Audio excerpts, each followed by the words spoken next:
Gold hub తాకట్టులో ఉన్న బంగారాన్ని విడిపించి కొనబడును. అదే రోజు ఆన్లైన్ ధరకు కొని డబ్బులు ఇవ్వబడును.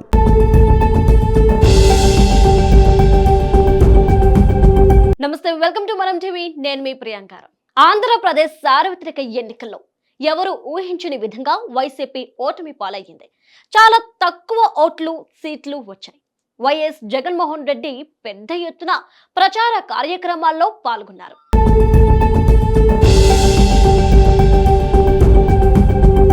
సిద్ధం పేరుతో సభలు నిర్వహించారు. ఎన్నో విషయాల గురించి ఈ సభలో చర్చించారు. నాటి ప్రతిపక్షాలపై ఓ రేంజ్లో దుమ్మెత్తిపోశారు. కానీ ఏ ఒక్కటి కూడా ఫలించలేదు. ఫలితాలు వచ్చిన తర్వాత అక్కా చెల్లెళ్ల ఓట్లు ఏమయ్యాయో తెలియట్లేదు అని జగన్మోహన్ రెడ్డి అన్నారు. 2019 ఎన్నికల్లో 151 స్థానాలని కైవసం చేసుకున్న వైసీపీ ఈసారి కేవలం 11 స్థానాలకే పరిమితం అవ్వడం చర్చనీయాంశంగా మారింది. అసలు అలా అవ్వడానికి కారణాలు ఏంటో ఇప్పుడు చూద్దాం. 5 అంశాలే జగన్ను ఓడించేందుకు తనకు తాను తెచ్చుకున్నవని ఖచ్చితంగా చెప్పాల్సిందే. జగన్ ప్రభుత్వం అధికారంలోకి వచ్చాక నిరుద్యోగం పెరిగింది.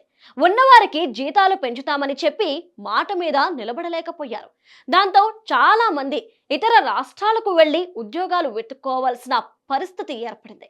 ఇంజనీరింగ్ చేసిన విద్యార్థులకు ఏపీలో ఉద్యోగం దొరికే పరిస్థితిని కల్పించలేకపోయారు.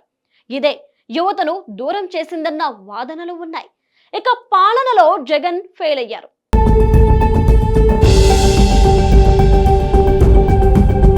ప్రత్యేకించి ఉద్యోగ ఉపాధ్యాయులతో మమేకం కాలేకపోయారు.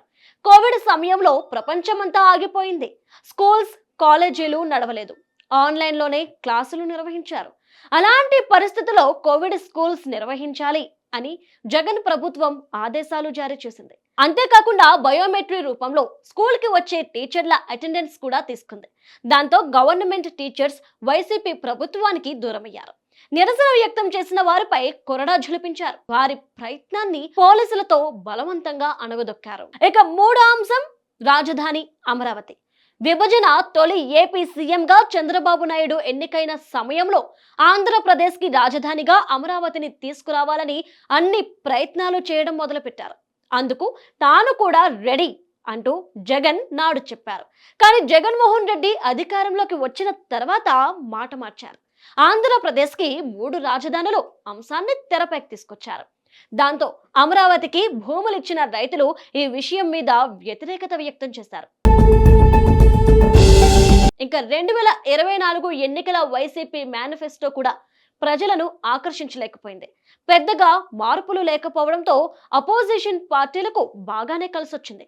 కూటమి పార్టీలు ప్రకటించిన ఉమ్మడి మేనిఫెస్టో ప్రజలను ఆకర్షించిందని గెలిచిన తీరుతో తెలుస్తోంది.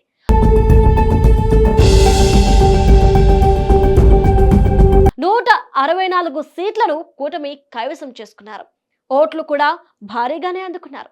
అంతేనా, కొన్ని చోట్ల రికార్డులు నెలకొల్పారు. చివరి అంశంగా టీడీపీ అధినేత చంద్రబాబు నాయుడుపై వ్యక్తిగత కక్ష కూడా జగన్ ఓటమికి కారణమైంది.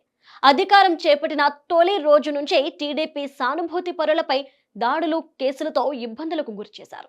ప్రత్యేకించి చంద్రబాబు నాయుడుని జైల్లో పెట్టారు. పనిగట్టుకుని కక్ష సాధించడంతో తీవ్ర వ్యతిరేకతకు దారితీసింది. చంద్రబాబు నాయుడు, పవన్ కళ్యాణ్ కలిసి పోటీ చేయడం అనేది కూడా టీడీపీకి బలంగా మారింది.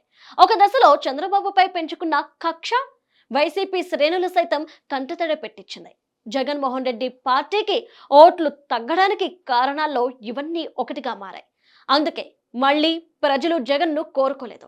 ప్రత్యేకించి ఐటీ రంగంపై పెద్దగా దృష్టి పెట్టలేకపోయారు. అభివృద్ధి అటకెక్కింది.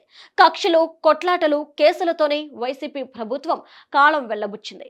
ప్రజా పాలనకు తిలోదకాలు ఇవ్వడంతో ప్రజలు జగన్ అండ్ టీంను వద్దనుకున్నారు.